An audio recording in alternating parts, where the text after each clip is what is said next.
Luxury surprises are tacky anyway. Some people need to learn limits, Mom said, her smile tight as ribbon around a lie. Dad chuckled, don't make a scene this time. We're all just doing our best. Across the room, my brother winked at his wife as their kids tore into glossy boxes, silver iPhones flashing, a $4,000 gaming tower humming to life like a spaceship, envelopes with VIP wristbands glittering like confession. Maybe you know this feeling, a room where laughter sounds like doors closing, where your heartbeat counts every price tag other people can ignore. Where your child watches someone else be chosen, again, and learns the shape of silence. Hi everyone, my name is Layla Mir, and I stitch things back together for a living. Hems, hopes, the kind of winter coats that remember older winters. I'm 32, a mother of 2, and I measure out love in thread because money never seems to fit my body. Layla, you're overreacting, Dad smirked, as if my dignity were merely loud lighting. I pressed my thumb against the frayed cuff of my son's sleeve, smoothing it like a bandage. The couch fabric scratched my calves, pine needles hid under the rug and pricked the soles of my feet when I shifted. Candle wax pooled on a plate shaped like a star, and for a second I thought of wishes, how they harden when no one watches. We had agreed, no luxury surprises this year. The group chat had been full of clapping hands and moral high ground. Fairness, Mom wrote. Let's keep it simple. Yet here we were, my daughter clapping too because she's polite, her eyes glassy with that brave little shine children invent for grown-up weather. Come on, my brother said, voice velvet with superiority. You know kids. Rules bend for joy. Some rules, I said softly, are the spine. He laughed. Relax. It's not that deep. But it is that deep, isn't it? It's the depth of a sink where bills soak overnight, the depth of a throat after you swallow words that could cut you on the way back out. I kissed my daughter's hair. I pressed a smile onto my face like a fragile decal and kept it from cracking by breathing shallow. When the night turned thin and coats were fetched, I slipped our gloves on like vows. At home, I made tea I could not taste and opened my accounts. I cancelled every shared subscription, every card, every payment carrying their names like stowaways. Click, click, click. I mended our coats while the kettle hissed, tiny stitches marching like quiet soldiers. By morning, 63 missed calls bloomed red on my screen, and then the doorbell. 2 short knocks. 2 officers in blue, reflected in the peephole like a doubled truth. Ms. Mir, one asked. We need to talk about a disturbance reported last night. The kettle, finally cooled, echoed in the sink like a bell at the end of a ceremony. And somewhere under my ribs, a thread pulled tight, and held. The officer's presence felt heavier than the winter air seeping through the doorframe. Their boots thudded against my worn doormat, bringing with them the smell of cold leather and something sharper, authority. Disturbance. I repeated, my voice calm, but my palms damp against the cotton of my dress. Yes, the taller one said, scanning the room behind me. Your parents reported financial sabotage, claiming you cut off essential support overnight. They are worried about fraud. Fraud. The word tasted metallic in my mouth. They wanted my love, my money, my silence, packaged like it belonged to them. Now, stripped of access, they painted me criminal. I gestured toward the kitchen table, where piles of thread and needles sat beside the mended coats. Does this look like fraud to you? I stopped paying their Netflix bill, not hacked a bank. The younger officer shifted uncomfortably, as though he could feel the absurdity. The taller one sighed. We'll need a brief statement, just to close the loop. I gave them my account of the night, the agreement, the unwrapping, the mocking smirk. My words were steady, though each syllable burned. When they left, the quiet behind them wasn't peace, it was the hum of war beginning. By noon, my phone rattled like a caged thing. Messages flooded in. Mom, you've humiliated us. Dad, fix this now. Brother, kids are crying. You caused this. Each text was a hook meant to reel me back, but I had already cut the line. I sat at the window, watching my children play with mismatched mittens in the yard.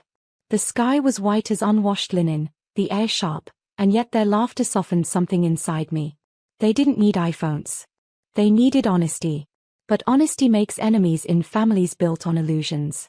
And mine was about to make me their target. I closed my phone, placed it face down, and let silence stretch.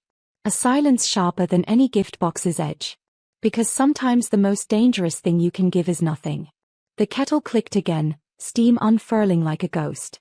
My breath followed it, slow, deliberate, and steady. I knew, this was only the opening act. The storm hadn't even arrived.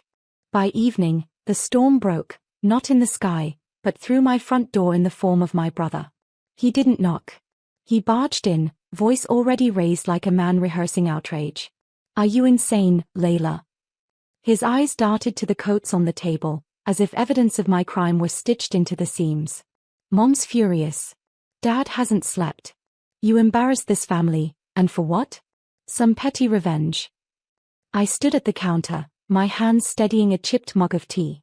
Steam curled between us, fragile, dissolving. "Revenge?" I said softly. "No. I honored the agreement we all made." He laughed, the kind of hollow laugh that fills silence with venom. "Kids don't understand agreements. You've traumatized them. Do you even care?" Traumatized. I thought of my daughter's small hand clutching her empty pocket while her cousins flashed shiny devices. Of my son smiling politely as though politeness could replace equality. Traumatized had always lived under my roof. "Maybe they'll understand limits better than you ever did," I said. My voice didn't rise. It fell, lower, steadier, like the floor of a well. His face reddened. "You've cut them off from everything. Do you realize the bills in Dad's name? The tickets? The subscriptions? You'll fix this tonight, or don't bother calling yourself family." I let the silence stretch until his words sagged under their own weight. My children watched from the hallway, their eyes wide, not scared, but awake in a new way. They were seeing truth unfold without filter. Finally, I turned the mug in my hands. Family isn't measured in Wi-Fi passwords. His mouth opened, but no sound came. He grabbed his jacket, muttering threats I didn't need to catalogue. The door slammed behind him, rattling our walls but not my resolve. That night, I locked every account left tethered to my name. One by one, their invisible chains fell off me, clinking only in my imagination. And when my phone buzzed again, another wave of missed calls stacking red against black, I didn't flinch. I simply slid it into the drawer. Because some wars aren't fought with shouting. Some wars are won with silence, cold, precise, unshakable silence. And silence, I knew, would be the loudest gift I had ever given them. The silence lasted less than 24 hours. By the next morning, I woke to pounding at the door, this time Mom and Dad, bundled in coats too fine for the frost, faces pinched with outrage. They didn't wait for an invitation, they marched in like generals reclaiming lost land. "Layla, what nonsense is this?" Mom snapped, her perfume filling the small living room like smoke. "You've humiliated us in front of the children. Do you want them thinking their grandparents are beggars?" Dad's voice was colder, deliberate. "This is bigger than you. Those payments were family obligations. Your stunt last night, completely unacceptable." I stayed seated on the edge of the couch, smoothing the wool on my daughter's patched sleeve. My children sat nearby, quiet witnesses to the theater unfolding. "Obligations," I said softly. "Obligations that only ever ran one way? I mend. I cover. I provide. And when I finally step back, you call the police." Mom's lips thinned. "You're twisting things. This family has carried you for years. Do you forget the roof we gave you?" I almost laughed. That roof had leaked, literally and figuratively, for as long as I could remember. Still, I kept my tone calm. A roof doesn't excuse building walls around my worth. Dad's eyes narrowed. "You think this makes you strong? It makes you selfish. Family sacrifices for family." "And I did," I whispered. "For years. For decades. But you don't call it sacrifice when it's me, you call it duty." For a moment, silence clawed at the room, but not the kind I chose. It was jagged, brittle, ready to shatter.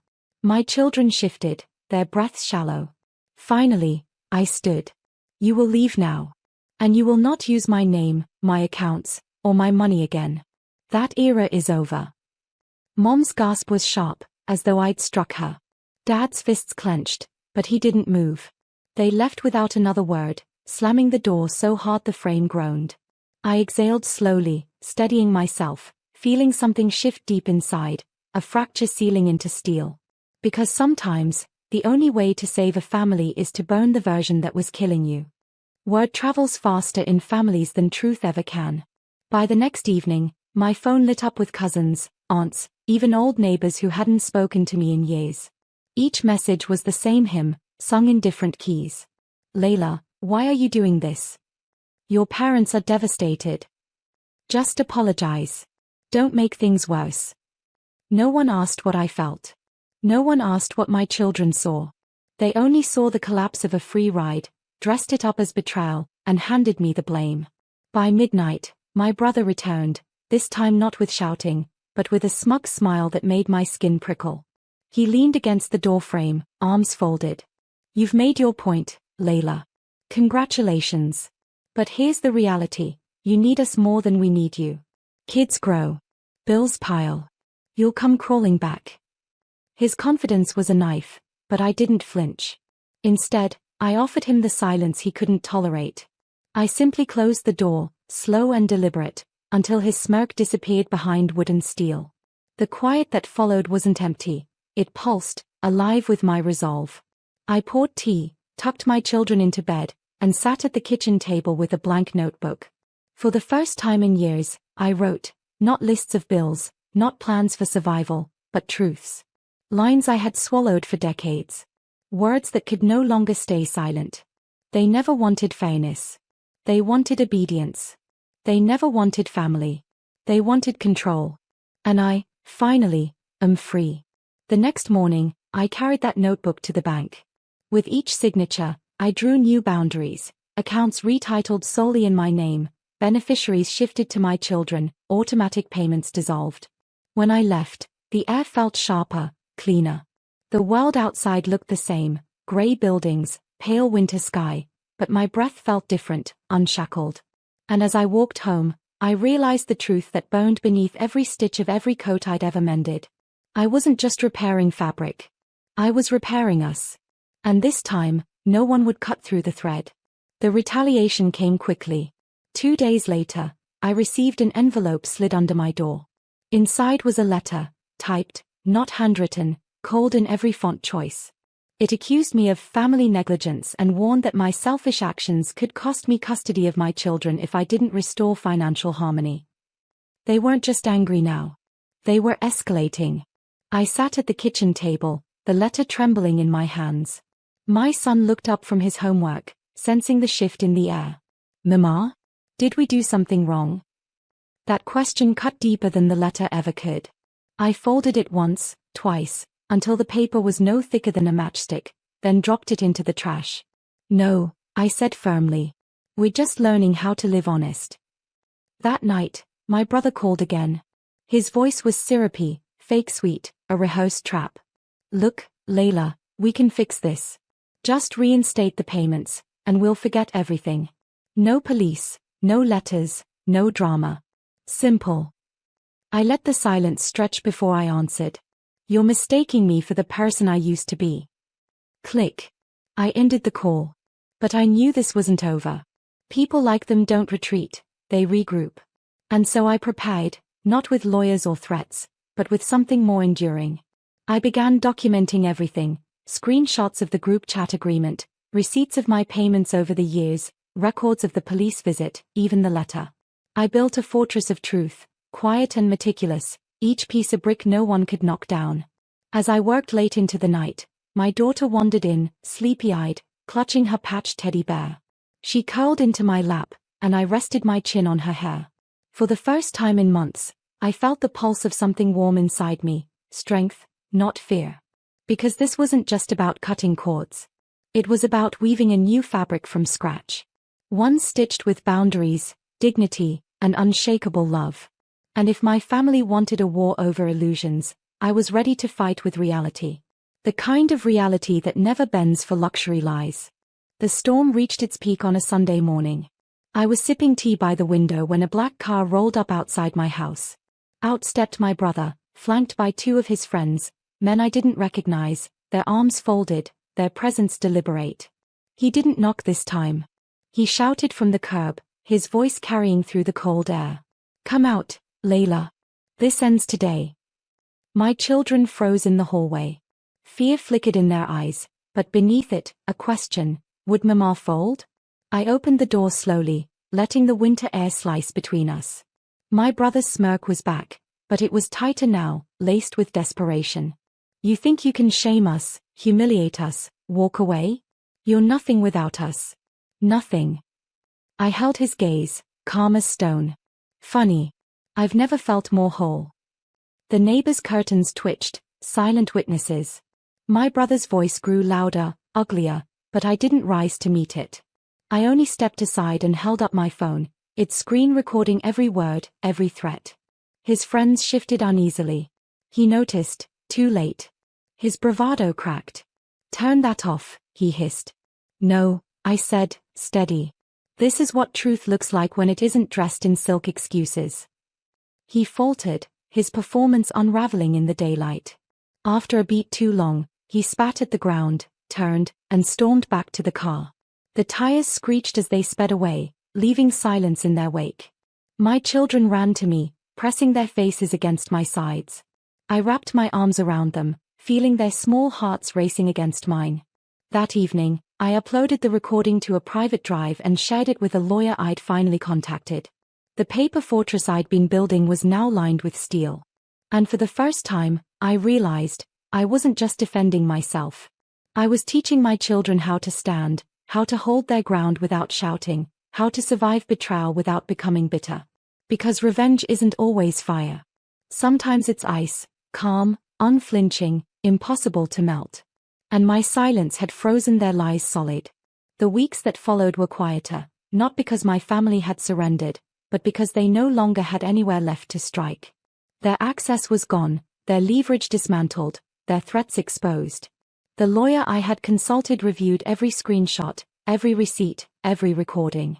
His words were like warm iron: they have nothing to stand on. What you've done is legal, justified, and airtight. If they push this, it will collapse on them. That collapse came sooner than I expected. My brother, desperate to save face, tried boasting at a family gathering about how he had put me back in my place. But the truth, the documents, the recording, slipped into the same group chat where he once gloated. Cousins and relatives saw the lies unravel, the masks fall. His voice, once velvet with power, became ragged with panic. The calls stopped. The letters stopped. And one by one, the people who once sided with them fell silent too, realizing they had mistaken cruelty for strength. On a rainy evening, I set the dining table for 3, just me and my children. The sound of rain against the window was steady, like applause from a distant world. My daughter laughed at a joke her brother made, and I found myself laughing too, real laughter, not the brittle kind I used to wear. I looked at the empty chairs where my parents once sat, where my brother once lorded over me with his smirks. They were gone, and in their absence, peace arrived, quiet, steady, unshakable. I reached under the table, feeling the stitched fabric of the coats hanging by the door. Each stitch was still there, unbroken, just like us. My revenge hadn't been fire, hadn't been fury, it had been withdrawal. Cutting the veins through which they fed on me. Denying them the banquet of my silence, my money, my endurance. And in that denial, I won. I set my fork down, closed my eyes, and breathed in the weightless air of freedom. My children's laughter filled the room like light spilling through cracks once sealed by lies. They thought I was weak because I was quiet. But silence was my weapon. And it was enough.